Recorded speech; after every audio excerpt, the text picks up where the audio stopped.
Bienvenue dans vos conseils du libraire. L'islam n'est pas une simple religion déconnectée de l'histoire. L'islam est une civilisation qui a éclairé, qui a illuminé l'histoire de l'humanité. Ainsi, il faut, lorsqu'on essaie de comprendre notre religion, l'aborder sous plusieurs angles, c'est-à-dire l'aborder sous les connaissances théoriques, théologiques qu'il y a, mais également sur l'apport civilisationnel, sur tout ce qui fait finalement l'identité du musulman aujourd'hui. Et pour cela, il y a besoin donc d'apprendre, de connaître, de comprendre, afin de découvrir les différentes périodes qu'il y a eu justement dans l'application de l'islam, dans la vie quotidienne, dans l'histoire finalement de l'humanité.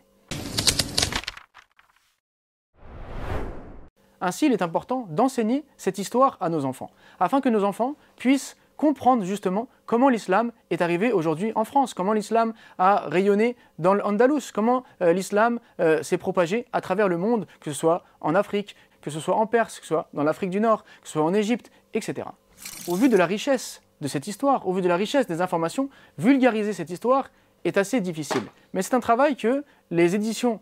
Sarrazin ont réussi à faire à travers un petit fascicule qui va nous permettre de découvrir en quelques pages les périodes les plus importantes de l'histoire, les Abbassides, les Omeyyades, les Mamelouks, la chute du califat ottoman, etc. Donc plein de périodes extrêmement importantes qui ont marqué finalement l'histoire de l'humanité, afin donc que l'enfant puisse consulter ce petit livre, voir les illustrations et donc mieux comprendre cette civilisation qui est la civilisation musulmane. À travers ce petit livret, l'enfant va donc, comme je vous l'ai dit, découvrir les différentes phases de l'histoire musulmane, mais il va également découvrir les grandes personnalités et également les villes les plus importantes de l'histoire musulmane, là où les événements les plus marquants ont eu lieu.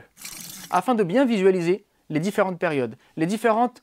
figures emblématiques de ces périodes, les lieux dans lesquels l'histoire s'est jouée, eh bien les éditions Sarrazin ont même proposé une frise de 3 mètres qui nous permet de bien visualiser, de bien